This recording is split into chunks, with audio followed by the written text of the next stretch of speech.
মালদহ জেলার কালিয়াচক ৩ নম্বর ব্লকের বৈষ্ণবনগর থানার ভারত বাংলাদেশ সীমান্তের কুম্ভীরা পুলিশ ফাঁড়ি এলাকা থেকে বুধবার ২০ লক্ষ টাকার জাল নোট উদ্ধার করল পুলিশ। এর মধ্যে ৫০০ টাকার নোট, ১৯ লক্ষ টাকা এবং ২০০ টাকার নোট ১ লক্ষ টাকার। গোপন সূত্রে খবর পেয়ে পুলিশ খোসলাপাড়াতে হানা দেয়। পুলিশের হাতে ধৃত রুবেল শেখের বাড়ির ভেতর তল্লাশি অভিযান চালিয়ে এই বিপুল পরিমাণ টাকা উদ্ধার করে।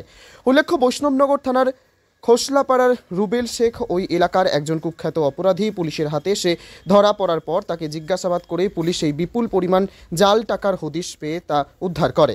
এই বিপুল পরিমাণ জাল নোট বাংলাদেশ সীমান্ত দিয়ে এই রাজ্যে নিয়ে আসা হয়েছিল বলে পুলিশ জানতে পেরেছে। এই চক্রের অন্যদের সন্ধানে পুলিশ তল্লাশি জারি রয়েছে। জাল নোটগুলি খুব নিখুঁতভাবে ছাপানো বলে পুলিশ জানিয়েছে। এই বিপুল পরিমাণ জাল নোট কোথায় পাঠানোর পরিকল্পনা ছিল তা জানার চেষ্টা করছে পুলিশ। মালদহ সীমান্ত দিয়ে চোরাচালানের অভিযোগ বারবার সামনে এসেছে। একাধিকবার জাল নোট ধরা পড়েছে। ফের বিপুল পরিমাণ জাল নোট ধরা পড়ায় চিন্তিত প্রশাসন।